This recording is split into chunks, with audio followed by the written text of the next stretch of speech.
September 2. Ecclesiastes, chapter 1.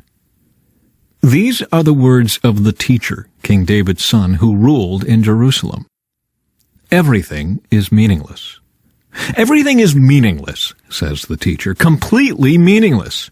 What do people get for all their hard work under the sun? Generations come and generations go, but the earth never changes.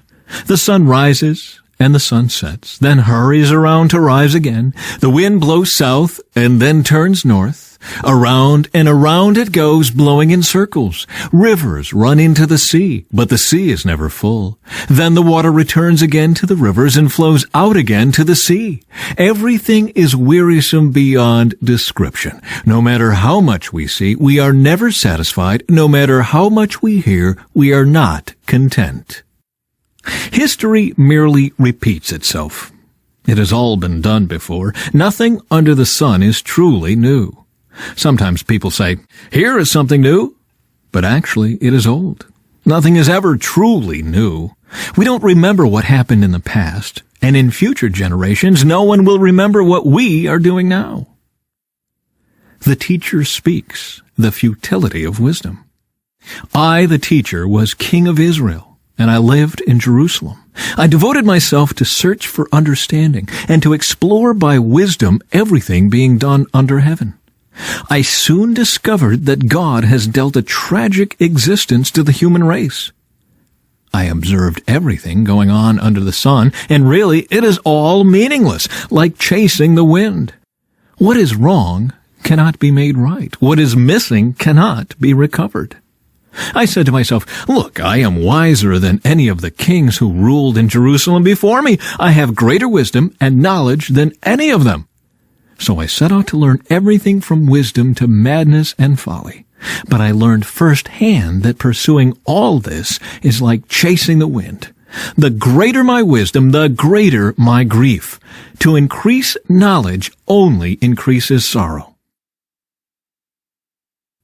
I said to myself, "Come on, let's try pleasure. Let's look for the good things in life." But I found that this too was meaningless. So I said, "Laughter is silly. What good does it do to seek pleasure?" After much thought, I decided to cheer myself with wine. And while still seeking wisdom, I clutched at foolishness. In this way, I tried to experience the only happiness most people find during their brief life in this world. I also tried to find meaning by building huge homes for myself and by planting beautiful vineyards. I made gardens and parks, filling them with all kinds of fruit trees. I built reservoirs to collect the water to irrigate my many flourishing groves. I bought slaves, both men and women, and others were born into my household. I also owned large herds and flocks, more than any of the kings who had lived in Jerusalem before me.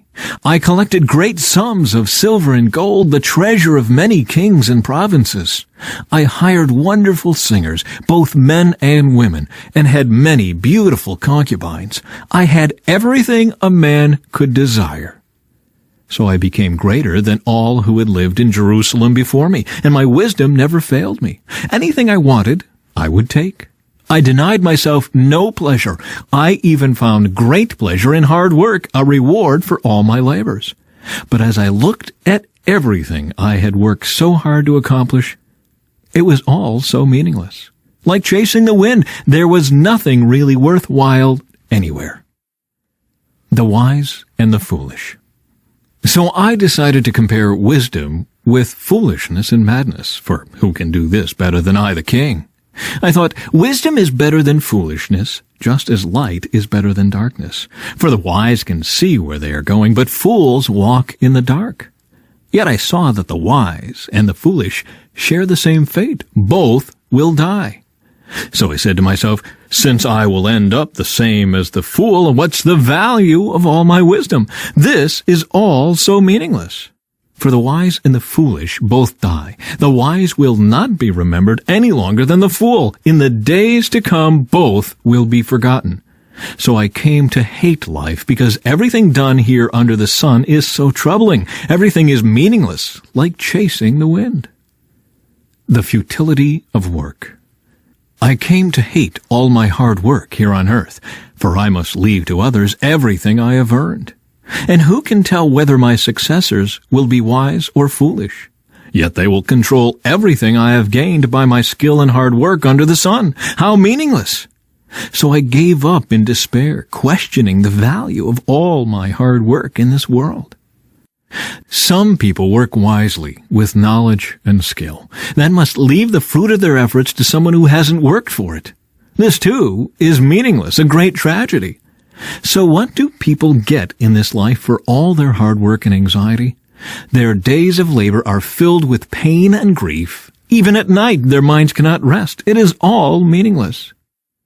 So I decided there is nothing better than to enjoy food and drink and to find satisfaction in work. Then I realized that these pleasures are from the hand of God.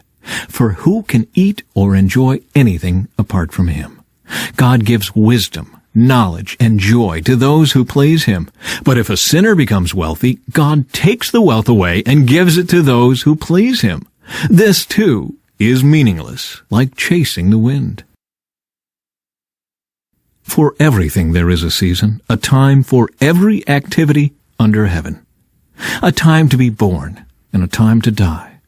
A time to plant and a time to harvest. A time to kill and a time to heal. A time to tear down and a time to build up. A time to cry and a time to laugh. A time to grieve and a time to dance.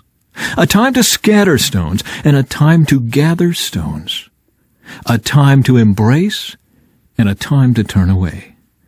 A time to search and a time to quit searching.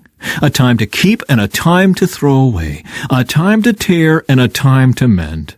A time to be quiet and a time to speak. A time to love and a time to hate. A time for war and a time for peace. What do people really get for all their hard work? I have seen the burden God has placed on us all. Yet God has made everything beautiful for its own time.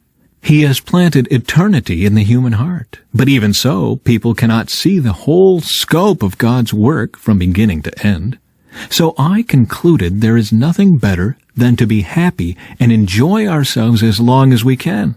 And people should eat and drink and enjoy the fruits of their labor, for these are gifts from God. And I know that whatever God does is final. Nothing can be added to it or taken from it. God's purpose is that people should fear Him. What is happening now has happened before, and what will happen in the future has happened before, because God makes the same things happen over and over again. The injustices of life. I also noticed that under the sun there is evil in the courtroom. Yes, even the courts of law are corrupt. I said to myself, in due season, God will judge everyone, both good and bad, for all their deeds. I also thought about the human condition, how God proves to people that they are like animals. For people and animals share the same fate, both breathe and both must die. So people have no real advantage over the animals. How meaningless! Both go to the same place. They came from dust and they return to dust. For who can prove that the human spirit goes up and the spirit of animals goes down into the earth?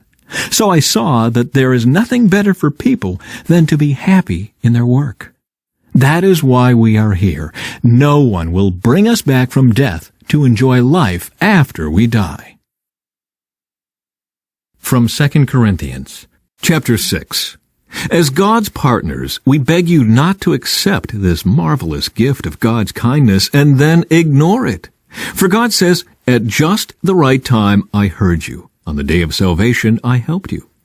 Indeed, the right time is now. Today is the day of salvation. Paul's hardships. We live in such a way that no one will stumble because of us, and no one will find fault with our ministry. In everything we do, we show that we are true ministers of God. We patiently endure troubles and hardships and calamities of every kind. We have been beaten, been put in prison, faced angry mobs, worked to exhaustion, endured sleepless nights, and gone without food. We prove ourselves by our purity, our understanding, our patience, our kindness, by the Holy Spirit within us, and by our sincere love. We faithfully preach the truth. God's power is working in us. We use the weapons of righteousness in the right hand for attack and the left hand for defense. We serve God whether people honor us or despise us, whether they slander us or praise us. We are honest, but they call us impostors. We are ignored even though we are well known. We live close to death, but we are still alive. We have been beaten, but we have not been killed. Our hearts ache, but we always have joy. We are poor, but we give spiritual riches to others. We own nothing, and yet we have everything. Oh, dear Corinthian friends, we have spoken honestly with you, and our hearts are open to you. There is no lack of love on our part, but you have withheld your love from us. I am asking you to respond as if you were my own children. Open your hearts to us. Psalm 46. God is our refuge and strength, always ready to help in times of trouble. So we will not fear when earthquakes come and the mountains crumble into the sea. Let the oceans roar and foam. Let the mountains tremble as the waters surge. A river brings joy to the city of our God, the sacred home of the Most High. God dwells in that city. It cannot be destroyed. From the very break of day, God will protect it. The nations are in chaos, and their kingdoms crumble. God's voice thunders and the earth melts. The Lord of heaven's armies is here among us. The God of Israel is our fortress. Come, see the glorious works of the Lord. See how he brings destruction upon the world. He causes wars to end throughout the earth. He breaks the bow and snaps the spear. He burns the shields with fire. Be still and know that I am God. I will be honored by every nation. I will be honored throughout the world. The Lord of heaven's armies is here among us. The God of Israel is our fortress. From Proverbs. A youngster's heart is filled with foolishness, but physical discipline will drive it far away.